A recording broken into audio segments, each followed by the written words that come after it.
ہوں کہ آج اب جب جمع ہوئے نا کچھ میسیجز بھی لے کے جائیں. میسیج آف کربلا, واقعہ کربلا, اسٹوری آف کربلا بھی میں پورا بیان کر سکتا ہوں, ٹھیک ہے 2-3 گھنٹے لگ جائیں گے, اور ہم نے کئی بار سنی بھی ہے, انٹرنیٹ پر یہ اسپیچز موجود ہیں, بٹ ماشاءاللہ childrens are there, younger people are here, ہمارے بزرگ موجود ہیں, ہماری بہنیں موجود ہیں. ہر سال عاشورہ آتا ہے. ہم میں سے بہت سارے ایسے لوگ ہیں جنہوں نے 50 بار عاشورہ زندگی میں دیکھا ہوگا. 40 ٹائمز, 40 ایئرز اولڈ ہے تو 40 بار عاشورہ آیا ہوگا. 20 times, 30 times. What you get on that day, what message you take from that. Number 1 message, first message, look, try to imagine the status of Ahlul Bayt. مگر اتنا بڑا اسٹیٹس ہوتے ہوئے اتنا بڑا ایگزام بھی دینا پڑا ہے. You know, in the childhood of Imam Hussain, everybody knows that he will martyred. نبی پاک کو بتا دیا گیا تھا, مولا علی کو پتا تھا, بی بی فاطمہ کو پتا تھا, صحابہ کرام کو پتا تھا. Even Imam Hussain knows that I will martyred in the plains of Karbala someday. But not a single person came in the court of Nabi Pak and asked, Ya Rasulullah, please make dua کہ اللہ یہ آزمائش ٹال دے, یہ exam نہ ہو حسین کا, حسین کو شہید نہ کیا جائے. Try to imagine the love of Nabi Pak alayhi salatu wasalam towards Imam Hussain, that once Hazrat Ibrahim, he was the son of Rasul Pak alayhi salatu wasalam, sat in the lap of Nabi Pak, and the second lap, second feet, who was there? Imam Hussain. They both are in the Nabi Pak کی گود میں. اور جبریل امین آ کر کہتے ہیں یا رسول اللہ دونوں میں سے ایک کو چوز کر لیں, اللہ ایک کو آپ کے پاس رہنے دے گا. And what Nabi Pak decided? He said, if Ibrahim died, yes, I feel pain. Khadija feel pain. But if Imam Hussain died, then me, Ali, Fatima, everybody become in pain. Nabi Pak alayhi salatu wasalam sacrificed his own son for Imam Hussain radiyallahu ta'ala. آپ نے حضرت ابراہیم کو select کیا اور کچھ دنوں کے بعد حضرت ابراہیم رضی اللہ تعالیٰ دنیا سے چلے گئے. نبی پاک یہ کہا کرتے تھے کہ حسین میرا وہ بیٹا ہے جس پر میں نے اپنے بیٹے ابراہیم کو قربان کیا. مگر اتنا پیار ہو, اتنی محبت ہو, مگر معلوم ہے کہ پیاسا شہید کیا جائے گا, کبھی دعا نہ کی یا اللہ میرے آقا تو وہ ہے جو دعا کرے تو پہاڑ ہٹ جائے. صحابہ کو whatever صحابہ needs, they came in the court of Nabi Pak that Ya Rasulullah please make dua that this calamity, this problem go far away from us. But why they didn't make dua for Imam Hussain? Actually this is the message کہ زباں پر شکوائے رنجو علم لایا نہیں کرتے, زباں پر شکوائے رنجو علم لایا نہیں کرتے, نبی کے نام لیوا غم سے گھبرایا نہیں کرتے. یہ پہلا میسج آپ نے اور میں نے لینا ہے. تکلیف آئے گی, پرابلم آئے گا, مگر بھاگنا نہیں ہے, ایگزام دینا ہے, صبر کے ساتھ دینا ہے, اللہ کی رضا پر راضی رہنا ہے. انہوں نے راضی رہ کر دکھایا, اور کیسی کیسی داستانیں تھی. You know what Imam Hussain did at the night of Ashura? امام حسین نے ایک بار جو عاشورہ کی رات تھی نا, he gathered all the brothers, all the family members. Look, they are against me, they want to kill me, they want to give me shahada, want to make me shaheed. They are not enemy of you. تم سارے رات کو نکل جاؤ اندھیرے میں یہاں ہوں, آپ سب جاؤ, لیڈیز کو لے کر نکل جاؤ یہاں سے. مگر اللہ اکبر, جو محبت, جو جذبہ امام حسین کے ساتھیوں کا تھا, انہوں نے پتہ کیا کہا؟ کہتے ہیں حضرت زہیر بجلی اس لشکر میں تھے, کیا کمال کے جملے کہتے ہیں کہ خدا کی قسم اگر بالفرض یہ دنیا فانی نہ ہوتی, ہم نے مرنا نہ ہوتا اور ہمیشہ دنیا میں رہنا نصیب ہوتا, مگر اس ہمیشہ والی زندگی میں اے امام آپ کا ساتھ نہ ہوتا, پھر بھی جینے کا کوئی فائدہ نہیں. ہم قیامت کے دن نبی پاک کو کیا منہ دکھائیں گے؟ ہم سب آپ کے ساتھ ہی شہید ہوں گے. اللہ کی رضا پر یہ سارے لوگ راضی تھے, مگر کیا آج ہم اللہ کی رضا پر راضی ہیں؟ ایک بہت عجیب سی سٹوری بھی ہوئی تھی. کربلا کے میدان کے قریب ایک ویلج تھا, وہاں پر بنو کلب قبیلے کا ایک نوجوان رہتا تھا. اس کی ماں رو رہی ہے. کہ ماں کیوں رو رہی ہو؟ اس قبیلے کے شخص, حضرت وہب نام تھا ان کا, بنو کلب قبیلے کے نوجوان کی 17 دن پہلے شادی ہوئی تھی. only become married 17 days before, and mother start crying. He said, oh mother, is I disrespect you or gave you some pain? Why you are crying? She said, I heard that near to our village there is a place, it's called Karbala, And Imam Hussain, the grandson of Rasulullah alayhi wasallam, was there with the 72 family members, and Yazidis cordon off them. They want to kill them, they want to make them shaheed. But I'm feeling, مجھے خیال آ رہا ہے کہ میرا اور بیٹا زندہ رہے اور امام حسین کو شہید کر دیا جائے، ہم دنیا میں رہیں اور نبی کے نواسے کو شہید کر دیا جائے. یہ کیسے ہو سکتا ہے میرا بیٹا؟ اے بیٹا، اگر میں نے تجھے دودھ پلایا ہے، صحیح تربیت کی ہے، تو اے میرے بیٹا جا اور اپنی جان امام حسین کے قدموں پر نچھاور کر دے. 17 days پرانا دھولا ہے. what he said, او ماں بات تو ٹھیک ہے، مگر ایک بار مجھے اپنی بیوی سے بھی بات کر لینے دو. ماں تھی. کہتے بیٹا تو بیوی کے پاس جائے گا، وہ رونے لگ جائے گی، ابھی نئی شادی ہوئی ہے، وہ تجھے پیار سے روک لے گی، یہ موقع نکل جائے گا میرا بیٹا. تو ماں کہتا ہے ماں میں بیٹا تمہارا ہوں، مجھے اب اہل بیت کی محبت دل میں ایسی گھر کر گئی ہے کہ دنیا کی کوئی طاقت روک نہیں سکتی. بس ایک الوداع کہہ دوں، ایک اللہ حافظ اسے کہہ دوں. اپنی بیوی کے پاس گیا، کہا کہ میری ماں نے مجھے ایک بات سمجھائی ہے، امام حسین قریب آئے ہوئے ہیں، یزیدیوں نے گھیرا ہوا ہے، حملہ کرنے والے ہیں، یہ کیسے ممکن ہے کہ ہم زندہ رہیں اور ہمارے امام کو شہید کر دیا جائے؟ مجھے بس جانے دو. اللہ اکبر. وہ بیوی بھی کیسی کمال کی ہے، کہتی ٹھیک ہے، اگر آپ آل رسول پر قربان ہونے جا رہے ہیں، شہید ہونے جا رہے ہیں، آپ اللہ کے حوالے ایک وعدہ کر لے کہ قیامت کے دن جب آپ کو اہل بیت کی جنت میں پڑوس ملے گا، وہاں بھی آپ مجھے اپنی کنیز بنا کر اور اپنی زوجہ بنا کر رکھیں گے. بیوی سے وعدہ کیا. امام حسین کے پاس آئے، ماں بھی ساتھ ہے، بیوی بھی ساتھ ہے، اور کہتے حضور میری اکیلے کی طاقت تو کچھ نہیں ہے، یہ یزیدیوں کا ہزاروں کا لشکر ہے، مگر میں چاہتا ہوں حضور آپ پر تلوار اٹھنے سے پہلے، آپ کے فیملی ممبر پر کوئی چوٹ پہنچنے سے پہلے میرا سینہ حاضر ہے، اجازت دیجئے میں جا کر پہلے ان سے لڑنا چاہتا ہوں. امام حسین نے اجازت دی. یہ نوجوان لشکر میں گھس گیا، نہ جانے کتنوں کو جہنم میں پہنچایا، اور آخر کار خود شہید ہو کر جب امام حسین کے قدموں میں آیا، اس کے سر کو کاٹ دیا گیا اور امام حسین کے پاس اچھال دیا گیا. تو اس کی زوجہ نے، اس کی بیوی نے وہ سر اپنے گود میں رکھا، سر کو چوما، اور اس بیوی کی روح بھی دنیا سے پرواز کر گئی، اس کے جسم سے پرواز کر گئی. وہ بیوی بھی جا کر اپنے شوہر سے جنت میں مل گئی. تو ایسی قربانیاں کربلا کے میدان میں اہل بیت کے غلاموں نے دی. تو اے میرے پیارے اسلامی بھائیوں، ہمیں ان تمام باتوں سے جو سیکنڈ میسج لینا ہے کہ always be ready for the decision of Allah subhanahu wa ta'ala. ہم پر تھوڑی سی مشکل آ جائے، کاروبار ڈاؤن، جاب چلی گئی، طبیعت خراب، ویزا پرابلم ہے، کوئی بھی ایشو آ گیا، کمپلینس، یہ پرابلم ہے، وہ پرابلم ہے، نہیں میرے پیارے اسلامی بھائیوں، پھر تو ہم اللہ کی رضا پہ راضی نہیں. آج کل گرمی بہت ہے، او باپ رے باپ، ہر بندہ گرمی پر بات کر رہا ہے. میں تو یقین کریں، میں اتنی گرمی میں پہلے کبھی یو کے نہیں آیا، اور یو کے آ کر اس لیے مشکل ہو گئی کہ یہاں تو اے سی بھی نہیں ہوتے، پنکھے بھی بہت سارے گھروں میں ہیں نہیں ہیں. مگر میں سوچتا رہا کہ ہم سے یہ 32 33 35 ڈگری برداشت نہیں ہو رہا، قیامت کی گرمی کیسے برداشت ہوگی؟ سوچئے نا. آج پنکھا نہیں ہے تو پریشان ہو رہے ہیں، قبر میں اگر آگ بھڑکا دی گئی تو ہمارا کیا بنے گا؟ مگر اتنی کمپلینیں زبان پر جاری ہوں گی، اچانک لائٹ بند ہو جائے، گاڑی پنکچر ہو جائے، معمولی سا بخار آ جائے، سیلری لیٹ ہو جائے، شکوے ہیں، شکایات ہیں، کمپلینس ہیں. اللہ کی رضا پر راضی رہیں. مشکلات آتی ہیں، صبر کریں. کربلا والوں نے، ان کے ساتھیوں نے یہ سکھایا. اور اب میں جو ایمان کی حلاوت، ہم سب چاہتے ہیں نا کہ ایمان کا ٹیسٹ ملے. Actually we are not getting the test of ایمان. نبی پاک علیہ السلام نے فرمایا جو اللہ پاک کے رب ہونے، اسلام کے دین ہونے اور محمد علیہ الصلوۃ والسلام کے نبی ہونے پر راضی ہو گیا، اس نے ایمان کی حلاوت کو پا لیا. 3 کنڈیشنز ہیں. اللہ کا رب مانو، نبی پاک کو اللہ کا نبی، آخری نبی ماننا ہے، اور پھر فرمایا اسلام کو اپنا دین ماننا ہے. یہ اسلام کی لذت مل جاتی ہے. اب کوشچن ہے، ہم تو سب مان رہے ہیں، ہم سارے اسلام کو اپنا دین مانتے ہیں، اللہ کو رب مانتے ہیں، نبی پاک کو اللہ کا نبی مانتے ہیں، پھر کیوں نہیں مل رہا وہ ٹیسٹ، وہ روح کو تازگی کیوں نہیں مل رہی؟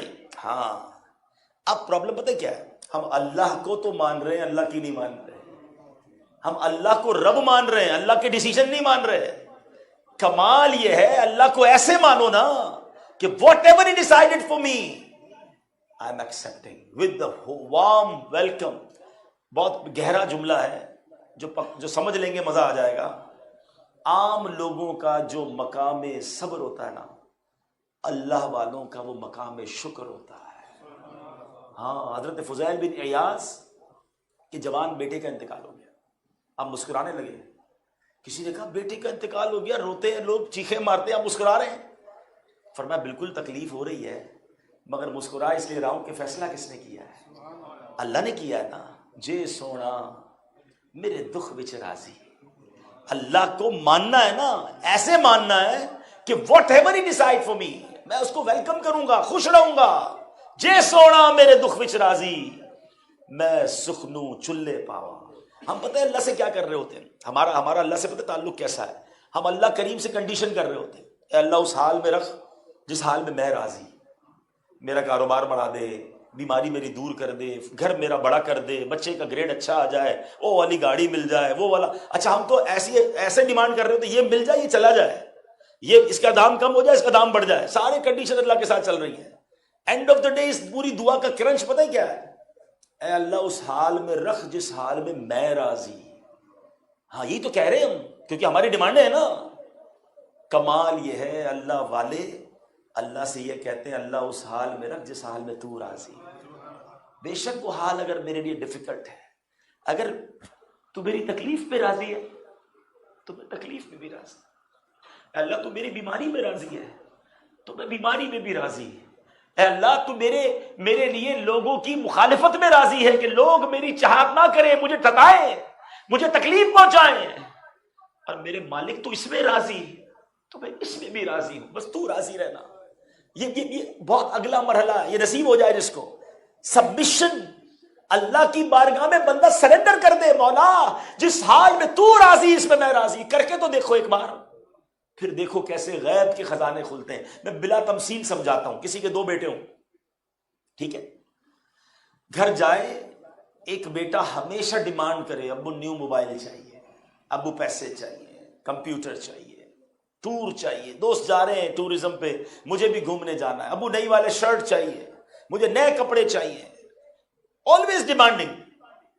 اور دوسرا بیٹا ہے، باپ کہتا تمہیں کچھ نہیں چاہیے، کہتا ابو مجھے کچھ نہیں چاہیے، جس میں آپ راضی اس میں میں راضی۔ بتاؤ نا دونوں میں سے کس بیٹے پر پیار آئے گا؟ ایک بیٹے کی ڈیمانڈیں ہی ختم نہیں ہو رہی، اور ایک بیٹا کہتا ہے ابو بس آپ راضی رہنا، جو دے دو گے مجھے قبول ہے۔ بتاؤ نا آپ تو باپ ہو یار، آپ کو کس بچے پر پیار آئے گا کہ یار یہ بیٹا میری رضا پر راضی ہے؟ بلا تمثیل اللہ کی کوئی اولاد نہیں، ہم تو بندے ہیں اس کے، مگر بتاؤ نا کہ ایک بندہ مانگی جا رہا ہے، ڈیمانڈیں ہی ختم نہیں ہو رہی، نہیں ملتا تو ناراض ہو جاتا ہے اللہ سے، یہ بھی پرابلم ہے نا، دعا قبول نہیں ہوتی تو کمپلین شروع ہو جاتی ہے۔ اور ایک بندہ اللہ سے کہتا ہے مولا بس تو راضی رہنا، جس حال میں رکھے گا میں راضی، تو ناراض نہ ہونا، تو مجھ سے ناراض نہ ہونا، بس تو راضی رہنا پروردگار، جو تو دے گا وہ مجھے قبول، اور خوش دلی سے قبول۔ یہ ہے وہ بندگی جو ریکوائرڈ ہے، اور کربلا والوں نے یہ بندگی پروف کر کے دکھائی۔ جیسا فیصلہ ہوا ان کے بارے میں، ایک کربلا کا واقعہ سنا دے، ایک ایک کر کے نوجوان شہید ہوتے گئے۔ ارے 6 مہینے کے علی اصغر کو شہید کر دیا، مگر کسی کی زبان پر شکوہ نہیں تھا کہ اے اللہ ہم تو آل رسول ہیں، اے اللہ ہم تو نبی پاک کی فیملی ہے، یہ ہمارے ساتھ کیا ہو رہا ہے؟ They all are agree for all decisions from Allah subhanahu wa ta'ala, and we are even not agree for one single difficulty which whenever we face. کیا بندگی ہے یہ ہماری؟ یہ کیسا کنیکشن؟ یہ کون سا رب کو رب ماننا ہوا؟ ہم تو رب کو رب بھی اپنی کنڈیشن سے ماننا چاہتے، معاذ اللہ، جملہ سخت ہے، مگر سوچو نا ذرا سی سختی آ جائے تو اللہ سے ناراض ہو جاتے ہیں لوگ۔ یہ ماننا ہوگا کہ جو نہیں دیا رب نے وہی میرے لیے بہتر تھا۔ حضرت عیسیٰ علیہ السلام ایک بار ایک سوئمنگ پول، ایک تالاب کے کنارے گئے، تو ایک بچے تھے کھیل رہے تھے، سوئمنگ کر رہے تھے، انجوائنگ، تو ایک بچہ ساتھ تھا بلائنڈ، بڑا افسردہ، بڑا سیڈ۔ حضرت عیسیٰ علیہ السلام نے اللہ سے دعا کی، یا اللہ اس بچے کو بھی آنکھیں دے دے، give him eyes also, he also will play with those old children, the old children are playing and he is crying. Allah subhanahu wa ta'ala accepted the dua of Imam Hazrat Isa alayhi salam and gave the eyes to that particular child. Whenever he become eyes آ گئی، اس کی blind ختم ہو گیا، اس نے right دیکھا، left دیکھا، بچے کھیل رہے ہیں، وہ تالاب میں گھس گیا، اور اس نے ایک بچے کو اٹھایا، پانی میں ڈالا، اس کو مار دیا، دوسرے کو اٹھایا، اس کو ڈبکی لگائی، اس کو مار دیا، تیسرے کو زخمی کر دیا۔ حضرت عیسیٰ حیران ہو گئے، کہتے یا اللہ اس کو پھر سے اندھا کر دے، یہ اندھا ہی ٹھیک تھا۔ وی ڈونٹ نو، مجھے جو نہیں ملا ہو سکتا ہے وہی میرے لیے ڈینجرس ہے، میں مان لوں نا رب کے فیصلے، بندگی اس کا نام ہے۔ کربلا پیغام بندگی دے رہا ہے، کربلا اللہ کے فیصلوں پر راضی رہنے کا سبق دے رہا ہے۔ میں تو پنجتن کا غلام ہوں، نعرہ لگانے والوں چھوٹی سی مشکل آ جائے تو گھبرا جاتے ہیں۔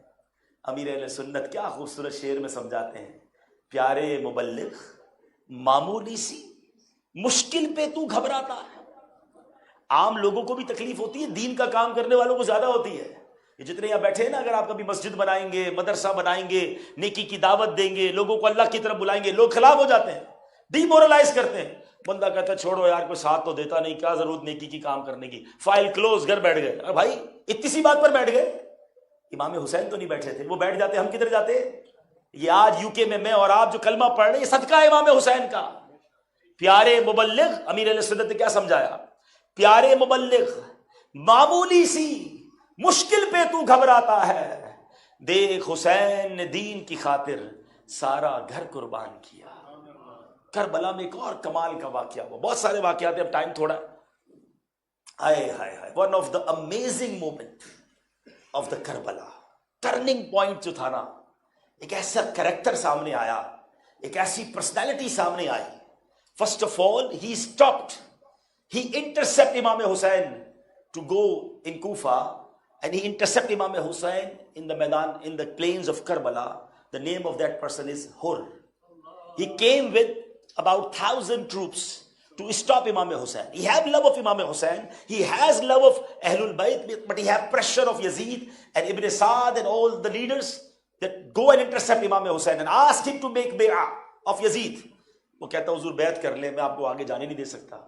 امام حسین کہتے ہیں بھائی میں بیعت تو نہیں کروں گا، میں تو پرسنلی آیا بھی نہیں ہوں، لڑنے آیا نہیں، مجھے لیٹرز لکھے ہیں، they asked me to come, hundreds of letters they sent to me to come, that's why I came here, if you're not allowing me to go there, I go back, مجھے واپس جانے دو۔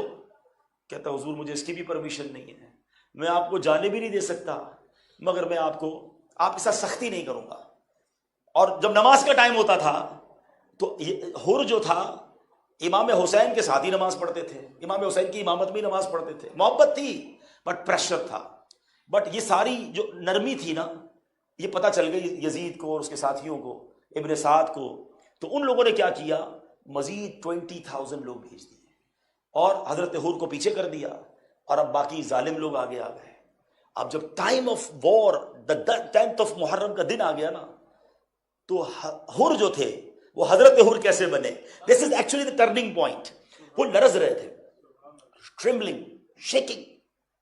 تو اس کے بھائی کہتا ہے مصعب بن یزید کہ اے حر، تم نے بڑے بڑے جرنیلوں کے سامنے لڑائی لڑی ہے، you fought in front of so many big people and big armies, why you are trembling? There are only 72 peoples, they have families, they even don't have weapons, and you are trembling, shaking, ڈر رہے ہو۔ حضرت حر نے وہ تاریخی جملہ کہا کہ یہاں میں فوج سے نہیں ڈر رہا، مجھے جنت اور دوزخ صاف دکھائی دے رہی ہے، حسین کی طرف جنت دکھ رہی ہے، یزید کی طرف مجھے جہنم دکھ رہی ہے، میں جنت اور دوزخ کے درمیان گھبرا رہا ہوں، میں پریشان ہوں، ابھی ڈبل مائنڈڈ ہے۔ حضرت حر فیصلہ نہیں کر پا رہے، اور وہاں امام حسین نے کمال کا اناؤنس کر دیا، ہے کوئی جو اہل بیت پر اپنی جان قربان کر دے؟ آئے ہائے، ایسا لگتا ہے میرے امام نے حضرت حر کو ہی وہاں سے بلانا تھا۔ حضرت حر نے اپنا گھوڑا دوڑایا۔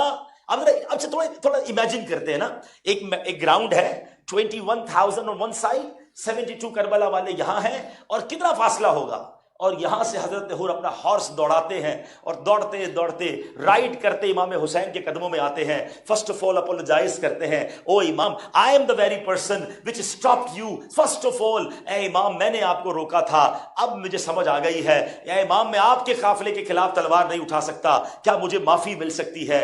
اللہ اکبر، میرے آقا کا گھرانہ تھا، یہ تو معاف کرنے والے ہیں۔ امام حسین نے فرمایا ہم تجھے معاف کرتے ہیں۔ کہ حضور ایک اور اجازت دیجئے، اب آپ کی طرف سے میں یزیدیوں سے لڑنا چاہتا ہوں۔ اللہ اکبر، the person who led it، جس نے لیڈ کیا تھا یزیدی لشکر کو، اب امام حسین کی طرف سے یزیدیوں کی طرف آ رہا ہے، کئیوں کو گرایا، اور آخر حضرت حر جو ہے وہ شہید ہوئے، اور امام حسین کے قدموں میں آئے اور کہتے اللہ کی قسم میں کامیاب ہو گیا۔ جائیے آج کربلا کے میدان میں، آج حضرت حر کا مزار موجود ہے، ہزاروں لوگ حاضری دیتے ہیں۔ میں سوچتا رہا کمال ہے، ایک ڈیسیشن نے